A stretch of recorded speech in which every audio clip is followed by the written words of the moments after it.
Salut à tous et bienvenue dans cette vidéo, et aujourd'hui je vais vous présenter cette chose, mais avant je vais vous raconter une petite histoire. C'est tout simplement ce qui se passe des fois entre les vidéos à propos de certaines entreprises qui essayent de m'envoyer des produits. Vous savez, ils m'envoient un email, etc. pour me demander si ça m'intéresse de présenter tel ou tel truc, et très souvent j'ai des emails qui me demandent de présenter genre des objets complètement, enfin on va dire beaucoup trop banals, etc. pour que je pense que ça puisse faire une vidéo intéressante, genre par exemple des souris, des casques, des trucs comme ça, des trucs franchement. D'ailleurs un casque, enfin voilà, je veux dire, pourquoi faire une vidéo sur un casque? Je veux dire, on peut pas savoir si c'est bien ou pas si on peut pas entendre le son, et à travers une vidéo c'est juste impossible. Donc personnellement j'ai pas envie de faire ce genre de truc, ça paraîtrait à mon avis complètement inadapté, j'ai envie de dire, à mon type de vidéo. Mais cette fois-ci j'ai reçu un email de chez Inatech, et je me suis dit en voyant ça, oh non, encore un de ces objets complètement inutiles. Je me disais, oh ils veulent m'envoyer un hub USB, j'ai déjà fait une vidéo là-dessus, c'est complètement inutile de faire une vidéo sur un truc pareil. Et donc, j'ai bien fait de persévérer et de regarder un tout petit peu plus l'email, parce que il y avait une petite particularité sur ce hub USB, et vous allez voir ça, c'est sûrement le hub USB le plus bizarre que j'ai vu de ma vie, parce que l'idée c'est que c'est juste un hub USB classique, hormis un port spécial qui se trouve à l'autre bout du truc, qu'ils appellent un Magic Port. Oui, c'est bien ce qu'il y a marqué, hein, un port magique qui est marqué dessus. Donc voilà, il fait aussi l'OTG, bon ok, pourquoi pas. Et donc il est compatible avec Windows, macOS et Android, je sais pas pour Linux, je suppose qu'ils ont même pas testé. Donc voilà, c'est un truc USB 3, etc. Et vous allez comprendre bientôt à quoi sert ce port magique. Donc c'est fait par Inatech, hein, une entreprise que je connais pour faire du matériel plutôt pas mal. Enfin vous allez voir ça par rapport notamment au diamètre des câbles, etc. Parce qu'il y a pas mal de trucs, genre des hubs USB ou des trucs comme ça. C'est aussi une raison pour lesquelles j'ai pas envie de vous présenter ce genre de trucs habituellement, c'est que il y a beaucoup de marques, ils font l'économie sur les câbles, etc. Et donc du coup les débits sont tout pourris, ou ce genre de truc, où l'électricité qui sort de là-dedans est insuffisante pour alimenter ce qu'on a branché dessus, ce genre de truc. Bon, c'est donc complètement débile. Donc vous voyez que de ce côté-là nous avons juste un hub USB, tout simplement. Et de l'autre côté, nous avons, voilà, un fil, avec, vous voyez, un USB mâle de chaque côté, qui se branche ici, hop, sur la prise qui est ici, qui a une autre couleur. Vous voyez qu'elle n'est pas bleue cette fois-ci, elle est tout simplement blanche, et je crois que c'est de l'USB 2, si je dis pas de bêtises, pour cette prise-là. Attendez que je vérifie. A priori, c'est de l'USB 2 pour cette prise-là. Et donc, vous branchez ça comme ceci, vous branchez ça ensuite à un autre PC, ou à un téléphone. Vous voyez un petit peu le concept, c'est assez spécial tout ça. Vous avez d'un côté, vous branchez ça à un PC, de l'autre côté à un autre PC ou un téléphone, et en fait, je vais vous dire tout de suite à quoi ça sert, parce que enfin, vous avez peut-être pas deviné, ça paraît pas facile à deviner en même temps, hein. Ça sert à transférer des fichiers d'un PC à un autre, sans avoir à passer par une clé USB ou par le réseau ou par peu importe, comme ça via le hub. C'est vraiment spécial, mais surtout, il y a une deuxième fonction. Vous branchez un clavier et une souris sur un de ces ports, ou deux de ces ports, et vous avez ensuite accès à ce clavier et cette souris sur les deux machines, même si c'est sur deux systèmes d'exploitation différents, sauf sur Android. Ça marche pas pour Android, a priori, est-ce que j'ai compris? Donc en gros, vous branchez ce port-là sur un ordinateur sous Windows et l'autre port sur un ordinateur sous macOS ou sous Windows lui avec, et votre souris sera capable de se déplacer d'un écran à l'autre PC, de l'autre côté, sur l'autre écran, sans que ça interfère, en fait, sans que ce soit, vous voyez, vous faites bouger les deux curseurs sur les deux écrans en même temps. Non, ça fait pas ça, c'est censé, normalement, on va voir si ça fonctionne bien, hein, parce que ça se trouve, c'est un fiasco complet, je ne sais pas. Mais en tout cas, voilà, c'est vraiment bizarre comme truc, je pensais même pas que c'était techniquement faisable. Il y a des trucs pour faire ça, mais il y a besoin d'une partie logicielle, logiquement.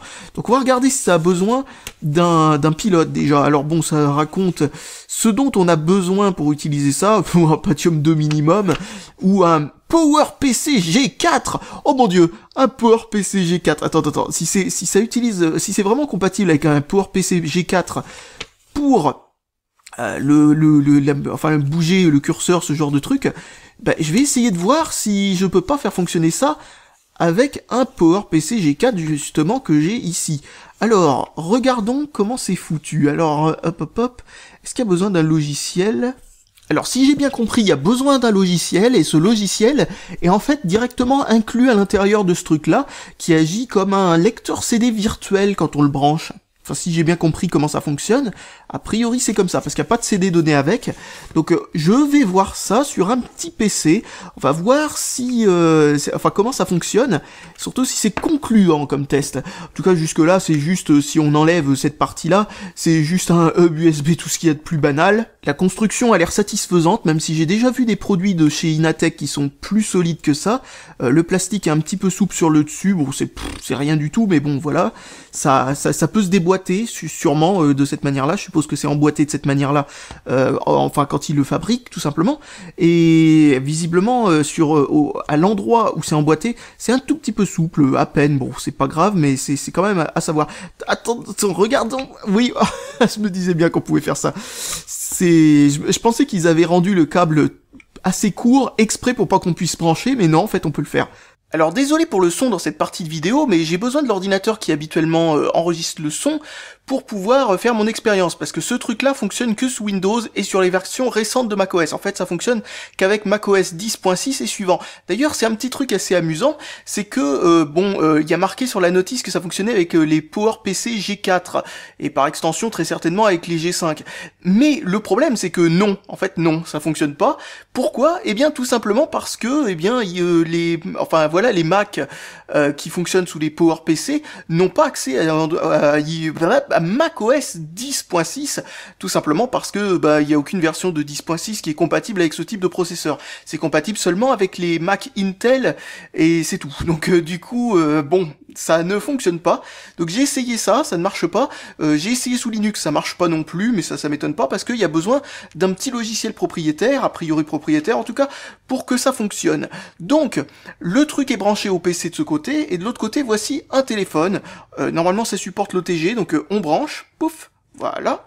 Alors, ensuite, vous voyez qu'ici, sur le PC, alors je suis désolé si vous y voyez pas bien, hein, mais en même temps, j'ai pas pu faire mieux. Donc, je clique sur... Ah oui, d'ailleurs, je vais expliquer le truc. Mais si vous allez dans... comment ça s'appelle déjà? Poste de travail ou je sais pas quoi, ils ont changé de nom, il me semble. Dans ordinateur, voilà comment ils appellent ça maintenant depuis la version... Enfin, Windows 7. Donc, vous avez quelques trucs qui apparaissent. Vous avez Virtual Link ici, et un lecteur CD virtuel qui s'appelle Mac KM Link. Donc vous cliquez là-dessus, ensuite vous avez un truc qui s'appelle SK Loader ici pour pouvoir le démarrer, et vous avez aussi la version Mac qui se trouve ici, là, dans ce dossier mackmlink.app.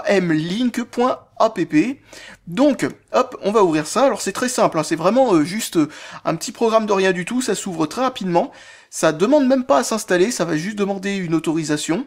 Alors le voilà qui démarre, pop pop pop. Après avoir mis ce petit splash screen, allez, plus vite, cet ordinateur est assez lent, surtout que là, il y a des mises à jour qui sont en train de se faire en arrière-plan. Ça met des plombes et des plombes et des plombes, ça fait longtemps que j'ai pas allumé Windows sur cet ordinateur, faut dire. Mais bon Dieu, qu'est-ce que le système de mise à jour de Windows est nul à chier, c'est un truc de dingue.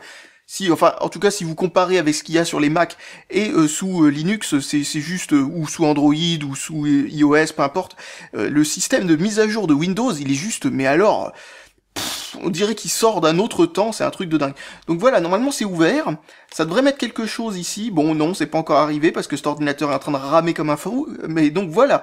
Donc en bas, là ici, vous y voyez peut-être pas grand chose, encore une fois, c'est pas grave, vous avez une petite icône qui vous marque comment on fait pour pouvoir tout simplement, enfin voilà, il y a marqué comment désactiver certains trucs, on peut désactiver le partage du presse-papier et tout ça, et ça attend pour un autre ordinateur ici. Donc maintenant ce qu'on peut faire, c'est de ce côté-là, sur le téléphone, vous pouvez installer un petit quelque chose. Donc, hop, quand vous allez dans un navigateur de fichiers, ici, hop, on va voir ça. Ensuite, non, c'est dans Storage. Non, c'est dans USB OTG sur ce téléphone. Ensuite, on va dans Installation. Ok, on va l'ouvrir. Voilà, nous pouvons cliquer sur ce petit quelque chose. Donc, faut installer ES File Explorer, hein, sinon c'est vraiment trop pourri. Donc, je sais pas pourquoi ça l'a rebooté le machin. Donc, ES File Explorer pour pouvoir télécharger. C'est peut-être un problème de liaison, je sais pas. Donc, pour pouvoir télécharger un petit APK qui permet de faire ça. Alors, putain. Et ça fait chauffer le téléphone comme un dingue d'ailleurs, je me rends compte. Hein. Bon, revenons en arrière. Téléchargement. Ça m'a l'air laborieux à utiliser ce truc. Download, voilà, hop, j'installe ce truc. Voilà, j'ai oublié... Bon, bref, source inconnue, tac, hop, on revient en arrière, on reclique, On installe, c'est laborieux, hop, hop, hop, hop, hop. Voilà, on ouvre, et logiquement, on devrait pouvoir transférer des trucs si ça plante pas sans arrêt. Je sais pas pourquoi la liaison est si pourrie. J'ai l'impression que ça arrête pas de rebooter la liaison. Donc je vais le débrancher et rebrancher, hein, on va voir ce que ça donne. Pouf. Tac, tac. Faire pareil de l'autre côté. Non, même pas, non.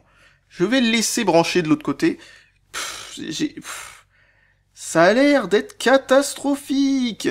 Bon, ça va arrêter de débrancher et rebrancher le truc. Il y a un problème avec l'adaptateur ou quoi? Mais c'est quoi ce merdier?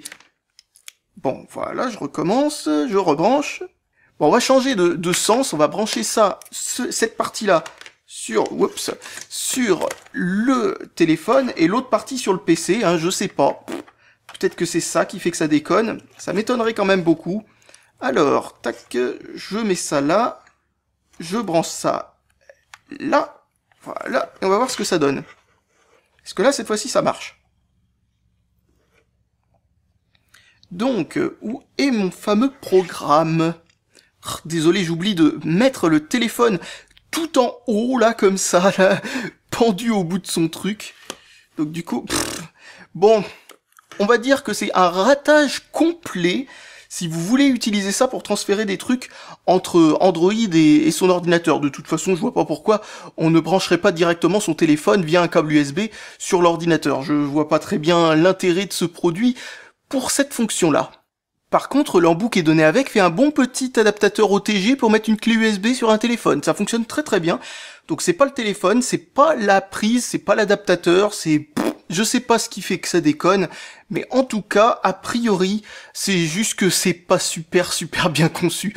J'aurais préféré que l'ordinateur que l'ordinateur gère l'intégralité de la connexion et qu'il émule, entre guillemets, une clé USB sur le téléphone, comme ça, il y aurait pas besoin d'installer d'APK ou quoi que ce soit, et ça pourrait fonctionner avec Linux, par exemple, ou avec n'importe quelle machine qui supporte les clés USB, en fin de compte, du moment qu'il y ait un des deux PC qui fonctionne sous Windows ou sous une version de macOS suffisamment récente pour faire fonctionner le truc. Mais malheureusement, c'est pas comme ça que ça fonctionne. Et maintenant, la partie de vidéo que vous allez voir tout de suite est une partie de vidéo que je vais enregistrer plus tard quand cet ordinateur et un autre auront fini de faire leur mise à jour laborieuse et longue pour que je puisse voir si ça fonctionne bien entre deux PC sous Windows, ce genre de truc. Car pour l'instant, j'en sais rien du tout, et à la conclusion de la vidéo, j'en saurai rien du tout non plus.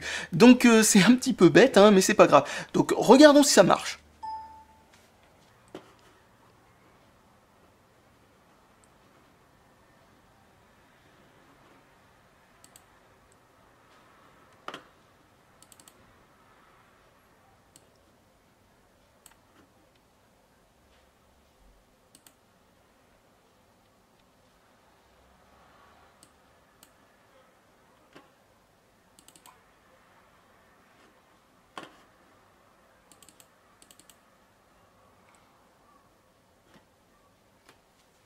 Donc si ça marche pas, la conclusion sur ce produit est simple, hein, c'est un fiasco complet, c'est juste un hub USB avec une fonction qui déconne. Si ça marche par contre, eh bien, est-ce que je peux vous recommander ça? Non, je pense pas. Je pense qu'il est beaucoup mieux d'acheter un KVM switch, c'est-à-dire un truc qui permet de pouvoir relier un clavier et une souris sur un petit boîtier, et même l'écran, et pouvoir le partager sur deux ordinateurs différents.